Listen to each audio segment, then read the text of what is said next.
Oke, Pak Yuyun. Pak Yuyun. Pak, udah bisa dimulai, Pak? Siap, bisa. Oh ya. Bisa. Udah, semuanya on-kan dulu videonya.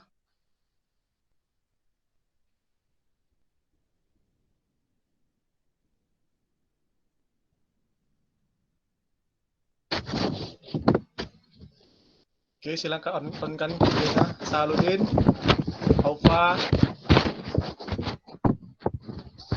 Sahwah, Azrak. On-kan dulu Albert, on-kan kameranya. Aufa.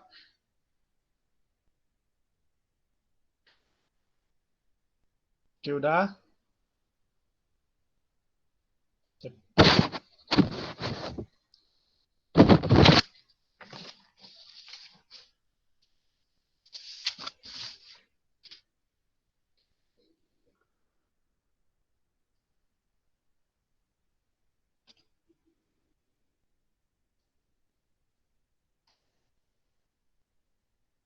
Siang, Pak.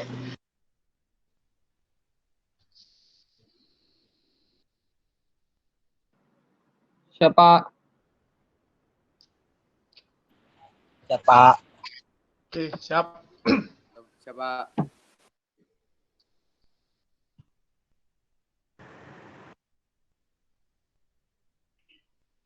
Oke, kita mulai. Assalamualaikum warahmatullahi wabarakatuh. Waalaikumsalam warahmatullahi wabarakatuh. Warahmatullahi wabarakatuh. Selamat siang, anak-anak. Siapa? Yang Pak. Salam olahraga. Jaya. Aduh, kurang semangat. Ayo kita ulang sekali lagi. Ayo lebih semangat yuk. Salam olahraga. Jaya. Semangat.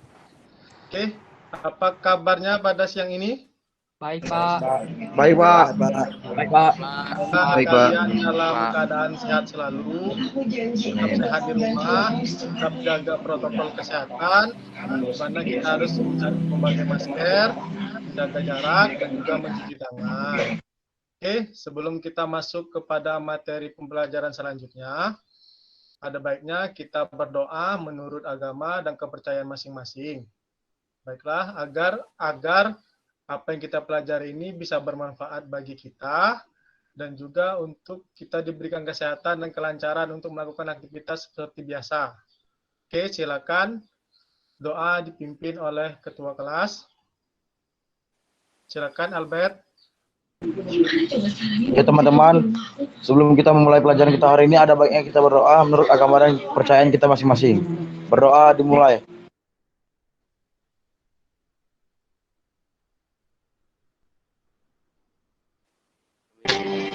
Berdoa selesai. Oke, baik. Terima kasih kepada Albert yang telah mengkondisikan kawannya untuk berdoa. Oke, Baik, Pak. setelah ini Bapak bakal mengabsen dan juga menanya kabar kalian hari ini. Terus juga Bapak ingin tahu dalam 1 minggu ini aktivitas fisik apa saja yang kalian lakukan ataupun mungkin olahraga yang kalian lakukan dalam rumah di sekitaran rumah kalian. Jadi sambil Bapak absen, Bapak juga bakal menanyakan kabar kalian dan juga apa aktivitas fisik ataupun olahraga yang kalian lakukan ketika kalian berada di rumah. Oke, Albert hadir? Ya, Pak. Oke. Apa kabarnya, Albert? Baik, Pak. Wah, di rumah Ya, Pak. apa saja olahraga atau aktivitas fisik yang kamu lakukan, Albert? Selama seminggu ini kami jogging, Pak, main basket, main futsal, sama berenang, Pak. Sudah cukup sepertinya olahraganya. Oke, Bapak lanjut lagi ke Fadlan. Hadir, Pak.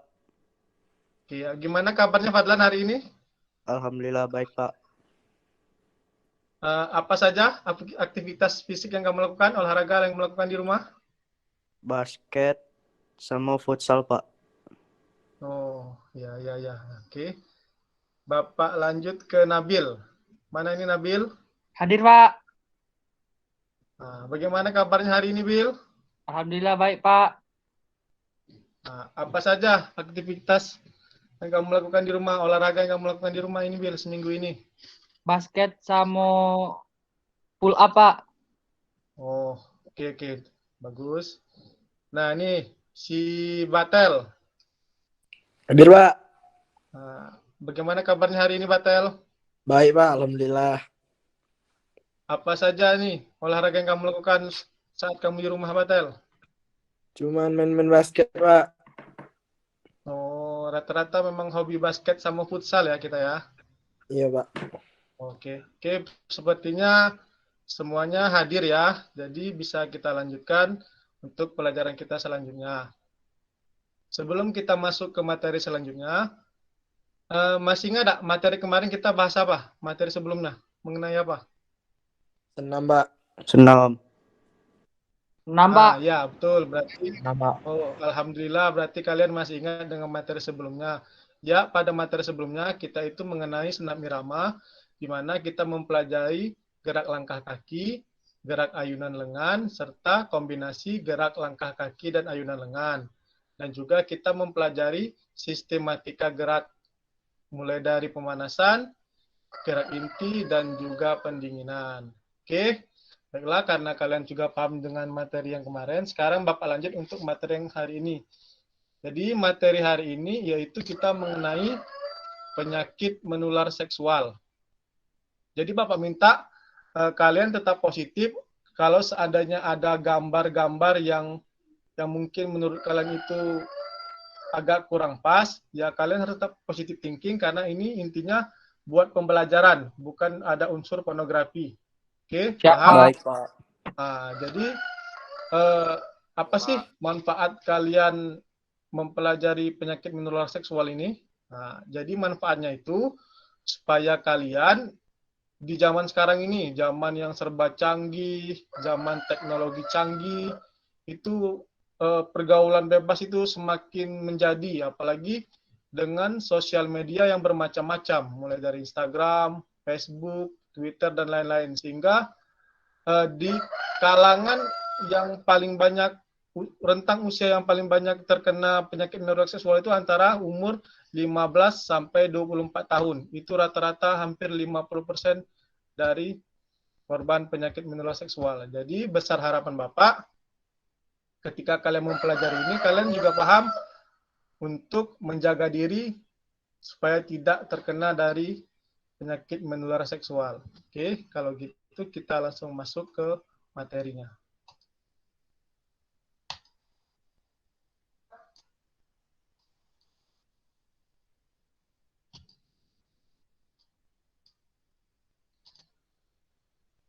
Apakah sudah terbaca? Sudah, Pak. Oke. Belum, Pak. Nih, kita mulai dari tujuan pembelajaran. Oke, tujuannya menjelaskan dan mempresentasikan macam-macam penyakit menular seksual. Yang kedua, menjelaskan dan mempresentasikan penyebab terjadinya penyakit menular seksual. Yang ketiga, menjelaskan dan mempresentasikan dampak penyakit menular seksual. Yang keempat, menjelaskan dan mempresentasikan pencegahan penyakit menular seksual. Oke. Nah, jadi materi yang bakal kita pelajari itu, yang pertama, hakikat penyakit menular seksual. Yang kedua, penyebab penyakit menular seksual atau kita singkat saja sebagai PMS ya. Yang ketiga, langkah melindungi diri dan orang lain dari penyakit menular seksual. Oke, yang pertama itu hakikat penyakit menular seksual. Ada yang tahu apa itu penyakit menular seksual? Ayo anak-anak. Albert? Anak-anak ada yang tahu? Iya, Pak. Penyakit menular seksual itu apa? Iya, Pak. Penyakit seksual. Nah, Penyakit menular seksual adalah penyakit atau infeksi yang umumnya ditularkan melalui hubungan seksual yang tidak aman. ya, bisa. Oke, kalau begitu Bapak jelaskan mengenai hakikat menular seksual. Oke, betul seperti yang disampaikan teman kalian Albert, penyakit menular seksual atau PMS dikenal juga dengan istilah infeksi menular seksual atau IMS, yang mana penyakit atau infeksi ini umumnya ditularkan melalui hubungan seks yang tidak aman. Penyebarannya bisa melalui darah, sperma, cairan vagina, ataupun cairan tubuh lainnya. Oke, tapi pada beberapa kasus, penyebaran penyakit ini juga bisa terjadi tanpa hubungan seksual. Contohnya, seorang ibu kepada bayinya saat mengandung atau ketika melahirkan. Selain itu, mungkin pemakaian jarum suntik secara berulang atau bergantian di antara beberapa orang yang berisiko menularkan infeksi. Oke, nah ini penularan PMS melalui seksualnya, yaitu berupa dari penis, vagina, anal, dan juga dalam bentuk oral. Nah, itu penularan melalui seksual. Oke, paham? Kita lanjut.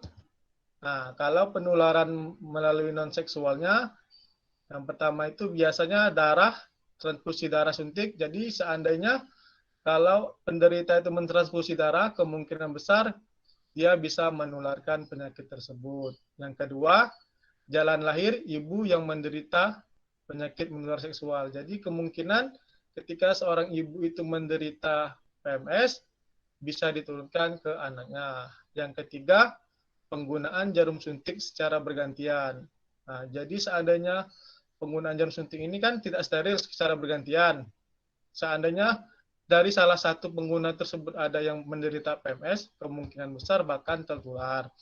Nah, yang keempat, kontak tubuh atau badan yang terluka. Jadi, ketika kita bersentuhan, seandainya nih kita memiliki luka, bersentuhan sama si orang yang memiliki PMS, kemungkinan besar kita juga bakal tertular.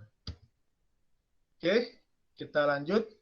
Penyebab PMS. Ada yang tahu contoh-contoh penyebab PMS? Kami, Pak. Ya, silakan. Penyebab PMS adalah satu disebabkan oleh bakteri, A. Sifilis atau raja singa. Penyakit yang disebabkan oleh bakteri Treponema pallidum. B. Gonorrhea atau kencing nanah. Penyakit menular seksual yang disebabkan oleh bakteri Neisseria gonorrhea. C. Ya, Fadlan. Oke, terima kasih Fadlan. Ini yuk kita mulai Bapak jelaskan masalah mengenai penyakit menular seksual. Oke, salah satu penyakit menular seksual itu disebabkan oleh bakteri. Yang pertama yang disebut dengan sifilis atau raja singa. Nah, sifilis atau raja singa ini penyakit seksual yang disebabkan oleh infeksi bakteri Treponema pallidum. Jadi, gejala awal sifilis ini biasanya muncul luka pada alat kelamin atau pada mulut. Nah, jika sifilis ini tidak ditangani, akan berlanjut ke tahap berikutnya dalam 4-10 minggu setelah luka hilang. Bakal ada gejalanya seperti demam, nyeri pada persendian, dan sakit kepala akan muncul. Yang kedua itu gonorea atau kencing nanah. Nah, gonorea atau kencing nanah adalah penyakit menular seksual yang disebabkan oleh bakteri Neisseria gonorrhea. Jadi, gejala gonorea pada pria itu yang pertama, pada ujung penis keluar cairan kuning berwarna putih atau kuning. Yang kedua, rasa sakit atau perih pada saat buang air kecil. Yang ketiga, peradangan pada ujung penis. Yang keempat, terkadang ditemukan rasa sakit di sekitar buah zakar. Nah, sedangkan pada wanita, yang pertama itu cairan vagina yang encer berwarna kuning atau hijau. Yang kedua, sering buang air kecil. Yang ketiga, perih atau rasa sakit saat buang air kecil. Yang keempat, rasa sakit pada perut bagian bawah saat berhubungan seks. Yang kelima itu gatal di sekitar kelamin. Oke, kita lanjut ke klamidia. Chlamydia adalah jenis penyakit seksual yang disebabkan oleh bakteri Chlamydia trachomatis. Oke, gejalanya pada wanita yang pertama itu cairan vagina tidak seperti biasanya, terus juga perih atau rasa sakit saat buang air kecil. Yang ketiga, menstruasi yang banyak. Yang keempat, pendarahan di luar siklus haid. Biasanya kalau perempuan itu ada siklus haid, nah ini pendarahannya di luar pada siklus haid. Yang kelima, nyeri pada perut bagian bawah. Oke, selanjutnya itu kalau gejala pada prianya, yang pertama ujung penis keluar cairan berwarna jernih atau putih.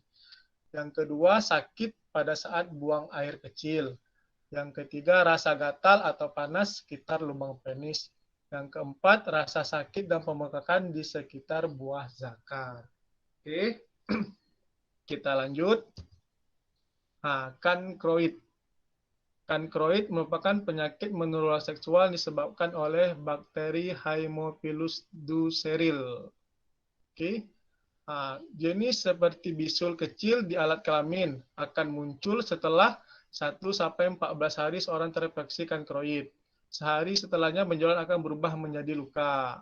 Oke, rata-rata pengobatan yang disebabkan oleh bakteri ini diberikan antibiotik untuk mengatasi infeksi. Yang kelima itu namanya donovanosis. Penyakit yang juga disebut granuloma inguinale ini disebabkan oleh bakteri Klebsiella granulomatis. Oke. Nah, penderita akan merasa beberapa gejala seperti yang pertama, muncul luka di sekitar bokong. Yang kedua, alat kelamin dan kulit di sekitarnya akan memudar warnanya. Yang ketiga, lapisan kulit perlahan terkelupas, kemudian benjolan akan membesar akibat proses peradangan.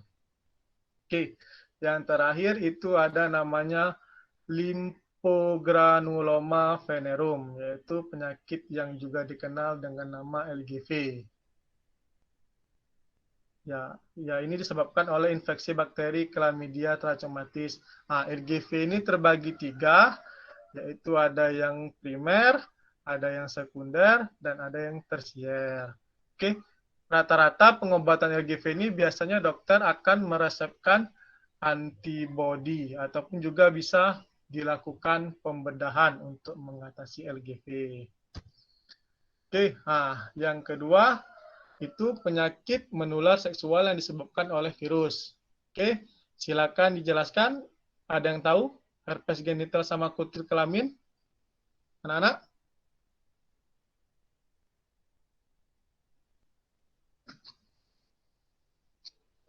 Halo? Ya, kalau tidak ada biar Bapak jelaskan. Herpes genital adalah penyakit seksual yang disebabkan oleh virus herpes simplex atau disebut juga dengan HSV. Gejala herpes genital akan muncul beberapa hari setelah terinfeksi HSV. Luka melepuh berwarna kemerahan serta rasa sakit pada wilayah genital menjadi awal gejala herpes yang muncul.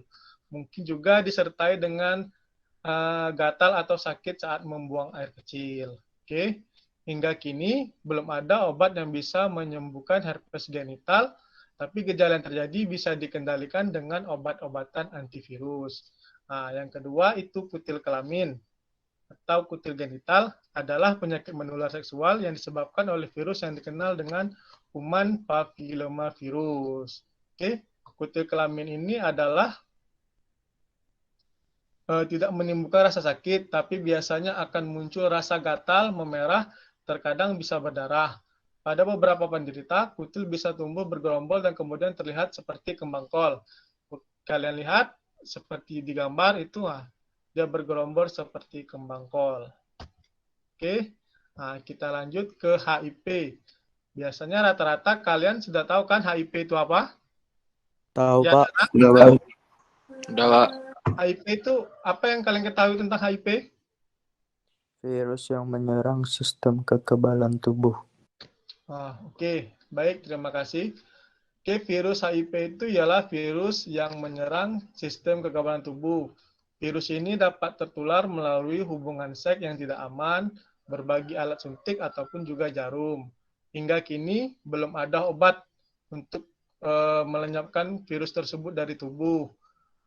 Pengobatan HIV umumnya dilakukan untuk memperpanjang usia dan meredakan gejala yang muncul saja akibat HIV. Yang terakhir, Molluscum contagiosum ini adalah infeksi kulit akibat virus yang menyebabkan munculnya benjolan kecil berwarna seperti daging segar. Umumnya, benjolan molluscum ini muncul di sekitar alat kelamin, badan, wajah, atau kelopak mata. Benjolan ini juga bisa meradang dan berubah warna menjadi kemerahan ketika tubuh penderita melawan virusnya. Jadi seperti yang digambar, kalian lihat itu di sekitaran wajah. Oke, kita lanjut. Penyakit menular seksual yang disebabkan oleh parasit. Ada yang disebut dengan kudis atau skabis. Kudis adalah infeksi kulit yang disebabkan oleh tungau atau sakeprotes skabis. Tungau yang sulit terlihat oleh mata ini menggali dan hidup di dalam kulit. Oke, parasit ini bisa ditularkan melalui kontak tubuh secara langsung, melalui baju, peralatan tidur, atau handuk yang terinfeksi.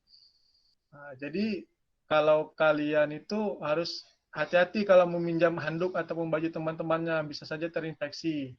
Nah, pengobatannya bisa dilakukan memakai krim atau sampo khusus. Oke, kutu pada rambut kemaluan. Kutu pada rambut kemaluan adalah serangga parasit kecil yang hidup di antara rambut tubuh. Misalnya rambut kemaluan, bulu ketiak, jenggot, alis, dan juga bulu mata. Oke, biasanya kutu ini bisa kita atasi pengobatannya dengan salep maupun sampo khusus. Terus penyakit menular yang disebabkan oleh protozoa. Nah, trichomoniasis adalah penyakit menular seksual yang disebabkan oleh parasit sangat kecil bernama Trichomonas vaginalis. Kondisi ini mudah sekali ditularkan melalui hubungan seksual. Oke, gejala yang terjadi pada pria, yang pertama buang air kecil lebih sering daripada biasanya, yang kedua sensasi rasa perih saat buang air kecil, yang ketiga cairan penis berwarna putih, yang keempat inflamasi pada kulup atau kulit penis yang di luar.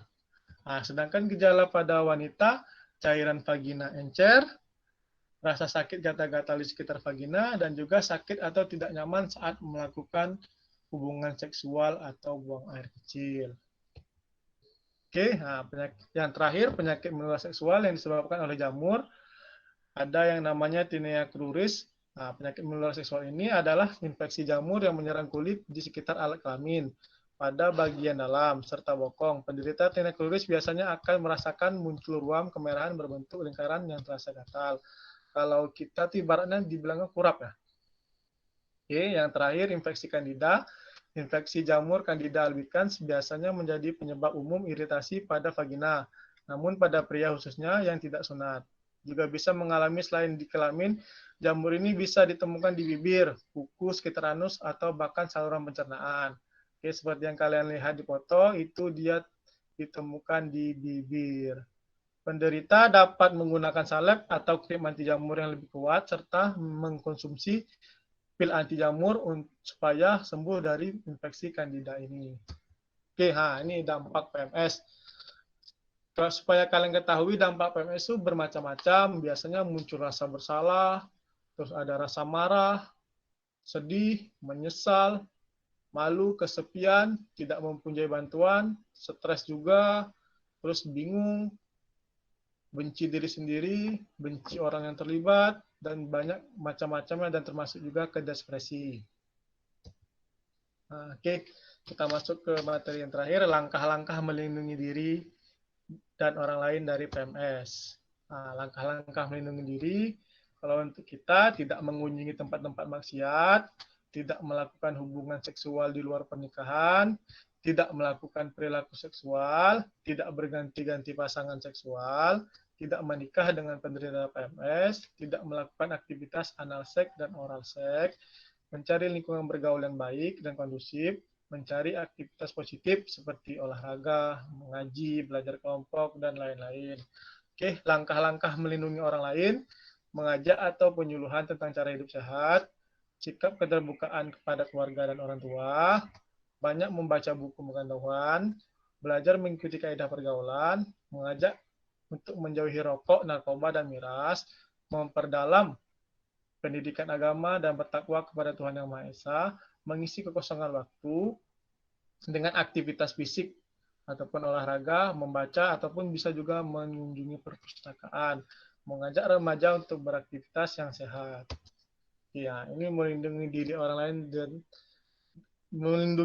dan orang lain dari PMS, mulai dari iman seperti kita sholat, ibadah, yang terus juga kegiatan positifnya seperti kita olahraga, berkumpul dengan keluarga, setia jadi satu pasangan, tidak melakukan seks bebas. Terus juga kalau ada vaksinasi supaya juga tubuh kita kuat. Terus juga tidak menggunakan narkoba. Dan seandainya memang kalian memang sudah terjebak dengan itu, gunakanlah kondom. Terus bersih badan ini supaya kalian tidak terkena parasit ataupun jamur. Terus yang terakhir sunat bagi yang beragama Islam. Oke. Baiklah, ini ada video, silakan diamati.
Oke, baiklah.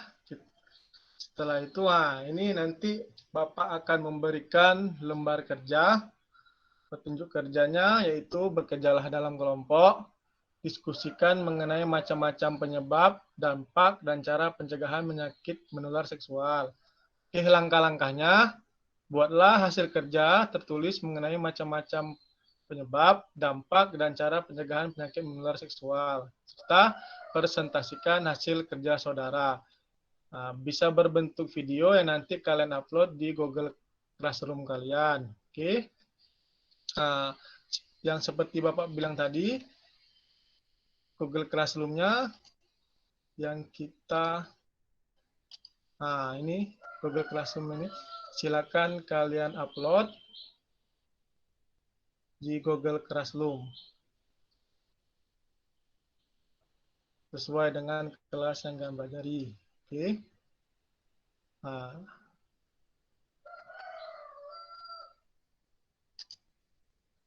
oke, baiklah. Karena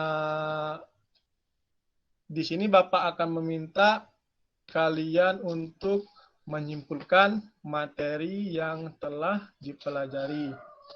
Oke, yang pertama mungkin Bapak minta Fadlan untuk menyampaikan kesimpulan mengenai PMS. Silakan kepada Fadlan. Oke, baik Pak. Jadi kesimpulan menurut saya adalah penyebab PMS atau penyakit menular seksual dibagi atas 5 bagian, yaitu PMS yang disebabkan oleh bakteri, yaitu sifilis, gonorrhea, chlamydia, chancroid, donovanosis, lymphogranuloma venereum. Yang kedua, PMS yang disebabkan oleh virus, yaitu herpes genital, kutil kelamin, HIV, molluscum contagiosum. Yang ketiga, PMS yang disebabkan oleh parasit, yaitu kudis dan kutu pada rambut kemaluan. Yang keempat, PMS yang disebabkan oleh protozoa, yaitu trichomoniasis. Dan yang terakhir adalah PMS yang disebabkan oleh jamur, yaitu Tinea cruris dan infeksi Candida. Oke, terima kasih buat Fadlan. Oke, tepuk tangannya buat Fadlan. Bapak lanjut meminta kesimpulan dari Albert. Apakah Albert ada masih? Nah, kita ke Nabil saja. Nabil, silakan kesimpulan untuk mencegah PMS kepada orang lain. Silakan. Oke, Pak. Menurut saya, langkah-langkah untuk melindungi orang lain dari penyakit menular seksual antara lain, 1, mengajak atau penyuluhan tentang cara hidup sehat. 2, sikap keterbukaan kepada keluarga dan orang tuanya. 3, mengajak remaja untuk beraktivitas sosial seperti karang taruna dan sebagainya. 4, menjadwalkan kegiatan rutin olahraga untuk pemuda untuk mengisi waktu luang. Itu, Pak, jawaban dari saya, Pak. Jawaban dari saya. Oke, terima kasih anak-anak. Oke, baiklah. Mungkin tepuk tangan dulu buat semua yang sudah memberikan jawabannya. Ya, mungkin untuk yang LK tadi, Bapak akan menjelaskan sedikit mengenai penilaian. Kalau penilaian Bapak sikap itu melalui selama proses belajar kalian, mengenai keaktifan kalian, terus juga sikap kalian ketika Bapak lagi menekan seperti ini. Nah, kalau nilai pengetahuan, nanti seperti tadi yang Bapak bilang, silakan Bapak buat soal Google Classroom, silakan kalian lihat, kalian isi di Google Classroom tersebut. Dan mengenai keterampilan tadi, seperti yang di LKPD yang Bapak bikin, silakan kalian presentasikan dalam bentuk video dan kalian upload juga di Google Classroom tersebut. Oke, itu saja mungkin sedikit yang Bapak sampaikan. Nah, mungkin pesan Bapak untuk kalian semua, karena kalian masih muda, jagalah kesehatan, pilihlah pergaulan yang sehat, jangan sampai kalian itu terkena dengan pergaulan bebas seperti yang kita pelajari ini. Jadi kalian harus bisa memilih mana pergaulan yang baik, mana pergaulan yang tidak baik. Itu besar harapan Bapak, karena rata-rata itu memang usia 15-24 tahun yang paling banyak terkena penyakit menular seksual. Oke, kalau tidak ada lagi yang Bapak ingin sampaikan, sebaiknya kita tutup dengan doa. Baiklah, silakan Fadlan pimpin doa. Oke, Pak. Sebelum kita mengakhiri pelajaran pada hari ini, ada baiknya kita berdoa menurut agama dan kepercayaannya masing-masing. Berdoa dimulai.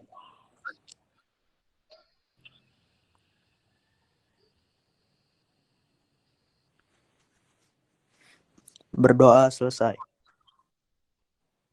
Oke, terima kasih atas waktunya.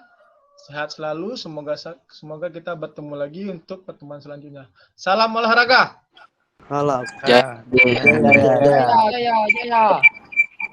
Oke, boleh silakan di luar semuanya. Terima kasih Pak atas waktunya anak-anak. Silakan out dari mic-nya. Selamat siang, Pak. Pak. Terima kasih, Pak. Ya.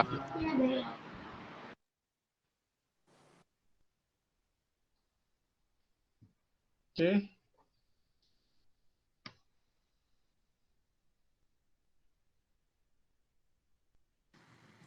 Ih, Ya, sudah Pak. keluar semua kayaknya, Pak. Ini yang Ya, satu lagi, Pak. saya sudah keluar semua. Masih ada? Oh iya, Muhammad. Nah, udah Pak, udah Pak. Ih, terima kasih.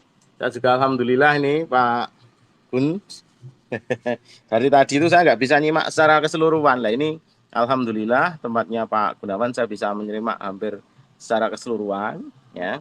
Dan luar biasa Pak Gun. Kemarin kita takutkan untuk Iya, Pak. penyampaiannya, tapi ternyata kalau ilmiah sekalian seperti ini ya pasti mereka akan nyaman-nyaman saja. Pokoknya adanya jelas top marko top, teruskan terus ya, yang Ya, sudah bagus ya, penguatan dari membuka, menutup ya, menjelaskan ya, seperti ini yang kami harapkan. Saya tidak banyak komen, tapi yang jelas mantap Pak Gunawan ya, bagus sekali yang disampaikan ya. Ada 1-2 itu wajar, tapi kalau toh ada ranking nilainya itu sudah di atas 90, apalagi peserta didiknya juga sangat-sangat apa istilahnya ya aktif ya, kooperatif dalam kegiatan pembelajaran aktif ya, itu yang kami harapkan seperti itu.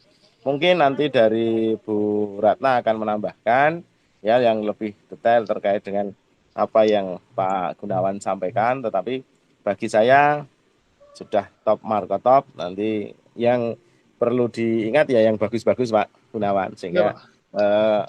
nanti akan selalu teringat dalam mengajar. Matur nuwun Ya, Pak. dari saya itu, mungkin dilanjut Bu Ratna, monggo. Saya izin mendahului nggih. Ini ada sedikit matur nuwun. Terima Assalamualaikum. kasih, Pak. Nggih, Pak. Salam sambung saya nggih, Pak. Ya, Bu. Setuju sekali dengan Pak Yuyun. Ini sudah lebih bagus ini daripada yang tampilan yang pertama nggih, Pak. Ya, Bu.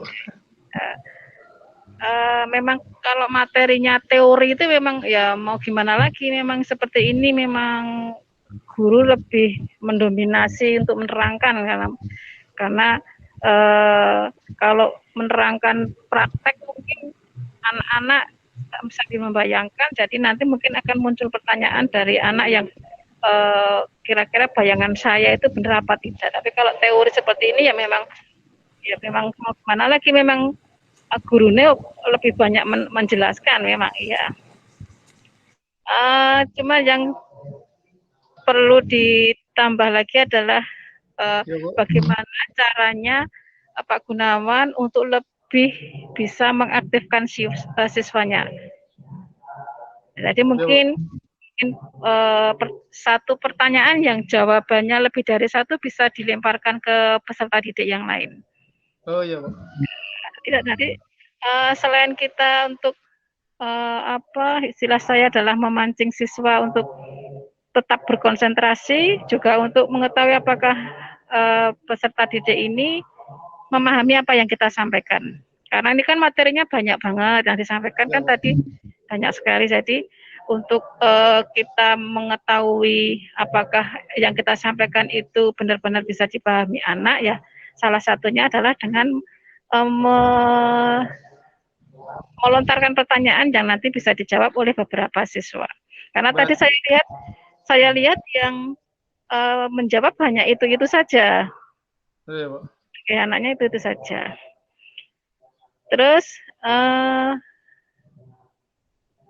apresiasi nggih Pak untuk siswa ya, jadi hanya ya benar, ya terima kasih gitu seperti. Jadi pastikan jawaban anak ini benar apa tidak, atau akan lebih mengenal lagi kalau misalnya salah satu peserta didik itu menjawab pertanyaan itu, tanyakan ke peserta didik yang lain, ke siswa yang lain, anak-anak jawaban si A benar apa belum? Atau mungkin anak-anak ada yang mau menambahkan jawaban dari si A, itu kan nanti kan anak-anak juga akan lebih berkonsentrasi, jangan-jangan nanti bisa jadi nanti jenengan sebut nama, B coba itu jawabannya si A benar apa salah. Nah, ini anak-anak kan konsentrasinya benar-benar ke kita atau jangan-jangan meleng gitu. Terus tekankan pesan kurang, penekanannya tolong ditambahi, karena ini kan ini anak kelas berapa Pak? Kelas 11 Bu. Ada yang kelas 12 campur Bu. SMA ya, berarti kan termasuk usia yang rentan untuk materi ini nggih? Iya Bu. Untuk itu mohon ditambahi untuk penekanannya, pesan ke anak-anak bagaimana caranya kita untuk anak-anak itu bisa menghindari seks bebas. Iya Bu. Ya, karena ini kan mereka termasuk usia yang godaan untuk itu sangat-sangat luar biasa. Ya, jadi kita sampaikan materi, tapi tujuannya adalah untuk agar anak-anak tidak sampai tergoda untuk melakukan hal-hal yang tidak baik, sehingga nanti terhindar dari materi yang kita sampaikan kan penyakit menular, jadi jangan sampai terjadi itu. Dan tadi Pak Gunawan menyampaikan bahwa usia yang penderita yang terbanyak itu ada di usia 14 sampai 15 tahun yang terbanyak. Tapi saya tidak begitu ya? 15 sampai 24 Bu. Oh, 15 sampai 24. Nah, 15 sampai 24. Karena saya tadi sambil rapat, tempat kesehatan saya terganggu. Nah, itu kenapa kok di usia itu kan belum dijelaskan. Kenapa kok di usia itu? Nah, itu kalau nanti Pak Gunawan menjelaskan kenapa di usia itu, berarti kan anak-anak tahu, oh berarti aku jangan sampai seperti itu karena aku termasuk usia di dalamnya gitu. Itu nggih Pak Gunawan. Ya Bu. Ya, Bu, makasih nih Bu masukannya nih Bu. Jadi saya biar bisa belajar lagi Bu. Ya Allah, pas jangan termasuk Pak Ketua sudah pasti top markotop jos gandos tadi. Iya Bu. Ya, Bu. Ya, Bu. Oke, gitu saja Ya, Bu. Pak Gunawan Ya, Bu. sudah luar biasa untuk hari ini siang-siang tapi masih semangat. Mudah-mudahan nanti kedepannya lebih bagus dan hasilnya seperti yang kita inginkan, panjenengan lulus syukur yang terbaik. Kalau ketua ini ikut terbaik no. Iya, amin Bu. Makasih Bu. Matur.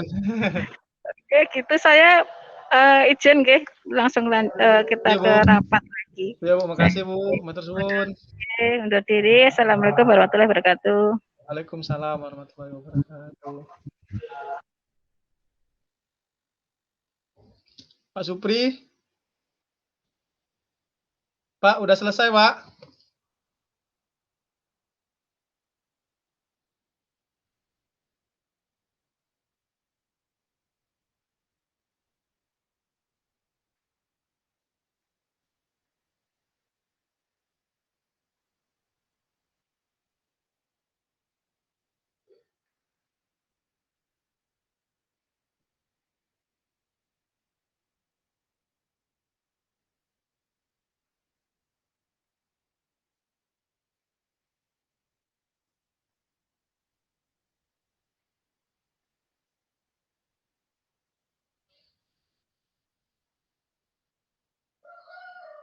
Pak Supri?